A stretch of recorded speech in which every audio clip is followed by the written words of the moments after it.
અને દૂધ બગડી ગયું છે તો કોઈક ઉછીનું આપે, પણ એમ કહેવાય કે હવે મારા છોકરા 2 ઘૂંટડા પી ગયા છે, હાલે એવા નથી, તમારા ઉછીના દ્યો એમ. એટલે આવે ને રામ નારાયણ કરવા તો રામ રામ પરાયણે હાથ પકડે કે રામ રામ, પણ એલા પણ અમે તમારા વ્યવહાર નથી, અમે સાધુ છીએ, અહીં પગે લાગતા શીખ. આ શિષ્ટાચાર છે, આ શિષ્ટાચાર આપણે શીખવો જોઈએ. જે દેશમાં ગાયની પૂજા છે, દેશમાં વૃક્ષની પૂજા છે, જે દેશમાં તુલસીની પૂજા થાય છે, ત્યાં ગંગાને પવિત્ર કહે છે, જ્યાં ગિરનારની પરિક્રમા થાય છે, આ દેશમાં આટલા બધા વૃદ્ધાશ્રમ કેમ? વિક્રમભાઈ આંકડા સાથે તમને કહું, ગુજરાતમાં 3000થી વધારે વૃદ્ધાશ્રમો છે, ખાલી ગુજરાતમાં જ. શ્રવણની વાતો અહીંયા જ થાય છે. ગણપતિએ મા બાપની પરિક્રમા કરીને બધા વર્દોને રીધિ સિદ્ધિ મેળવી લીધી, વાતો અહીંયા જ થાય છે. તો અહીંથી અહીંયા એટલા બધા વૃદ્ધાશ્રમો કેમ આવ્યા? કારણ કે આપણે ક્યાંક સંસ્કાર આપવામાં બહુ લુપ્ત થયા છે, ક્યાંક મોડા પડ્યા છે. તમારું બાળક એ તમારું ભવિષ્ય છે, તમારું બાળક એ વિશ્વનું ગૌરવ છે, તમારું બાળક એ તમારી શાન છે. એને નાનપણથી જ આ સંસ્કાર આપો. તમે હિન્દુ છો એની ઓળખ કઈ છે તમારી પાસે? આજે તો હમણાં ઘણા બધા છોકરા બેઠા છે ને કહેતો તમે હિન્દુ છો એની ઓળખ કઈ તમારી પાસે? તમારા કપાળમાં તિલક નથી, તમારામાં ચોટી નથી, ધોતી નથી, પાઘડી નથી, તમને એક હાલો ગાયત્રી મંત્ર આવડતો નથી. તમે ક્યાં હિન્દુ છો? કયા એંગલથી હિન્દુ છે પૂછો. અન્ય ધર્મના લોકોને તમે જોઈ લો, એના ધર્મનો કેટલો આદર કરે છે, એના ધર્મના વડાઓ છે એનો કેટલો આદર કરે છે. આપણે ક્યાં ઊભા છીએ? ધનસુખનાથ બાપુ રોજ ઠપકો દેતા હું જોતો, એટલે આવે ને રામ નારાયણ કરવા તો રામ રામ પરાયણે હાથ પકડે કે રામ રામ, પણ એલા પણ અમે તમારા વ્યવહાર નથી, અમે સાધુ છીએ, અહીં પગે લાગતા શીખ. આ શિષ્ટાચાર છે, આ શિષ્ટાચાર આપણે શીખવો જોઈએ.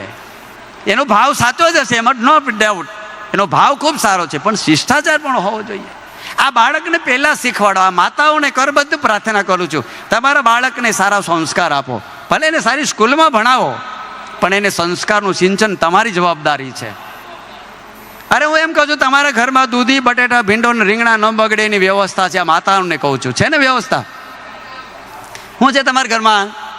ભીંડો રીંગણા બટેટા ન બગડે એના માટે તમારા પાસે બધાને 25, 30, 50 હજારના ફ્રીજ છે. તમારા છોકરા ન બગડે એની કઈ વ્યવસ્થા છે?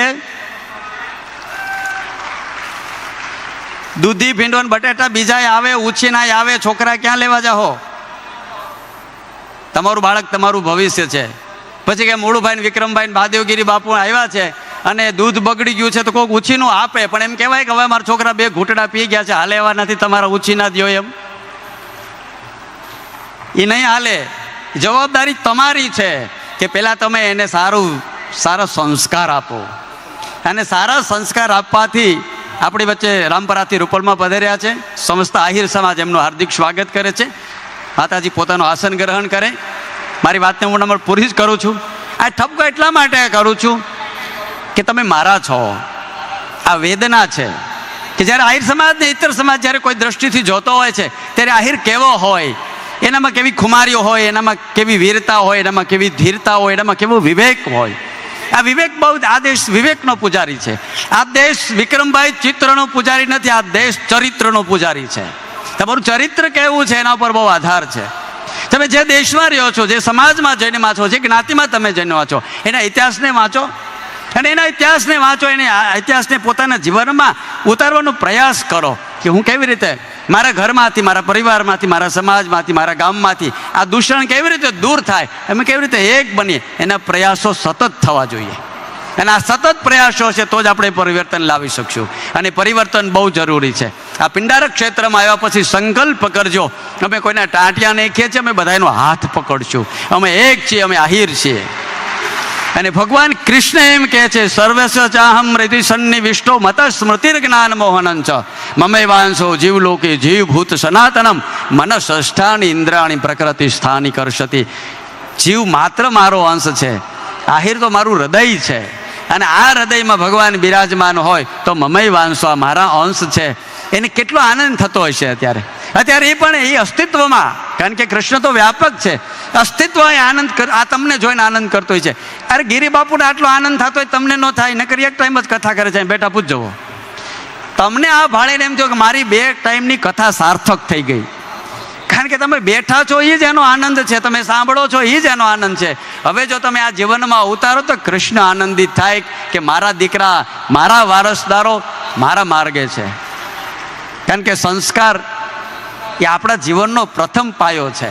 અને આ સંસ્કાર જ્યારે આપણે આવશે ત્યારે ચોક્કસ આના કરતાં વધારે આપણે ક્યાંક આગળ જઈ શકશું.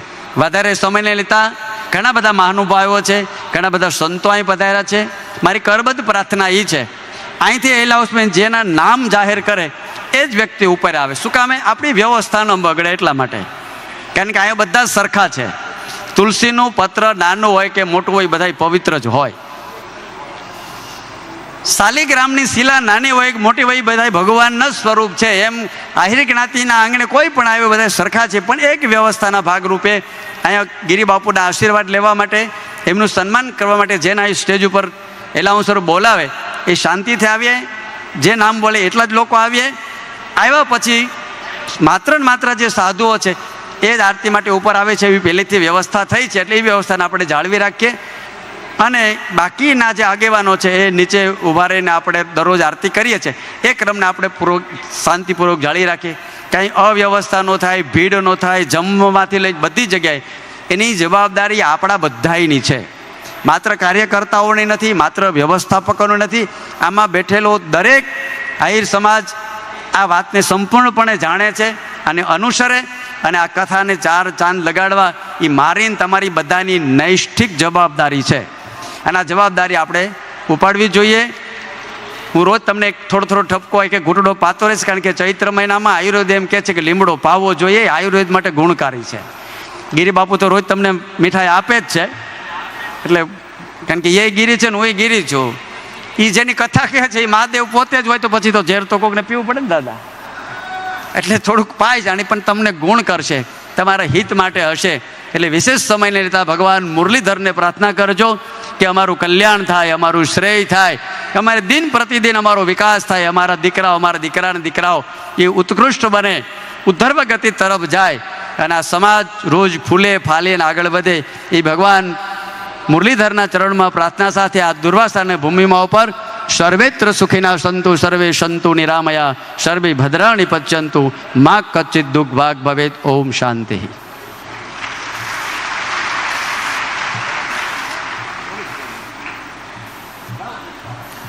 મહાદેવ હર અખિલ ભારતીય યદુવંશી આહિર સમાજ દ્વારા આયોજિત શિવકથા પિંડારાના આજ ચતુર્થ દિવસે આપણી વચ્ચે ઉપસ્થિત સંતગણ, પૂજ્ય માતાશ્રીની ઉપસ્થિતિ છે અને આપણા સમાજના વડીલોની ઉપસ્થિતિ છે. ત્યારે આ તો આહિરોની કરેલી આશુતોષને અરજી છે, બાકી મારા મહાદેવની મરજી છે. સમગ્ર આયોજનને વધાવી લઈ સોશિયલ મીડિયાના રિપોર્ટ આધારે અત્યારે 22,000 કરતાં વધારે 4 વ્હીલર છે ને 1 લાખ કરતાં વધારે સંખ્યામાં અહીંયા આપણે કથા શ્રવણ કરી રહ્યા છીએ. હું આદરપૂર્વક વિનંતી કરીશ, પરમ પૂજ્ય રૂપલભાની ઉપસ્થિતિ છે રામપરાથી, જેઓ વ્યાસપીઠ ઉપરથી શુભ આશીર્વાદ, વ્યાસપીઠના દર્શન કરે, ભાવવંદના અને સન્માન સ્વીકારે. રામપરા સુધી આપણો રાજીપો વ્યક્ત કરી ખૂબ તાળીઓના નાદથી વધાવીએ પરમ પૂજ્ય આઈ શ્રી રૂપલમાં. કેટલું વિશાળ આયોજન. પરમ પૂજ્ય ગિરિબાપુના શ્રીમુખે વહેતી જ્ઞાનધારા આપણને સૌને નવપલ્લવિત કરે છે. ત્યારે એક આવશ્યક સૂચના અહીંથી કહેવી મને યોગ્ય ને ઉચિત લાગે છે કે અત્યારે જ્યારે 12 વાગ્યે શિવકથાનો સમય પૂર્ણ થાય એ પછી બહેનો, દીકરીઓ, માતાઓ, બાળાઓ જમવા માટે એક હારે જ્યારે જાય છે ત્યારે થોડીક અવ્યવસ્થા થાય છે. એક મંડપના ગાળામાં એક ગ્રુપ જાય તો જમવાની વ્યવસ્થા જળવાય. તમને વધાવી લ્યો, આટલી શાંતિ જાળવજો. પરમ પૂજ્ય માલુઆઈમાં જામનગરથી પધાર્યા છે, એમને પણ કરબદ્ધ પ્રાર્થના છે. પૂજ્ય માં આવો, વ્યાસપીઠનું શિવકથાની ભાવવંદના અને આપ અમારું ભાવ પુષ્પ સ્વીકારો. પરમ પૂજ્ય આઈ શ્રી માલુઆઈ માને ખૂબ તાળીઓથી વધાવીએ. यूं तो हम कब के टूट के बिखर जाते, पर मेरी माँ की दुआओं के सामने सारी आंधियाँ लाचार नजर आई. અહીંયા ભગવતી ભમા 108 શક્તિપીઠ પૈકીના મા ધૃતિમાં બિરાજમાન છે. ત્યારે આજે માતૃવંદના કરવાનો અવસર આપણને મળ્યો છે. શિવ કથાકાર શ્રી સુનિલ ગિરિબાપુ ચાચલાના, એમને ખૂબ તાળીઓના નાદથી વધાવીએ. આ દિવ્ય સન્નિધિઓનું સન્માન એ આપણા સમગ્ર ઉત્સવનું પ્રોત્સાહન પૂરું પાડે છે.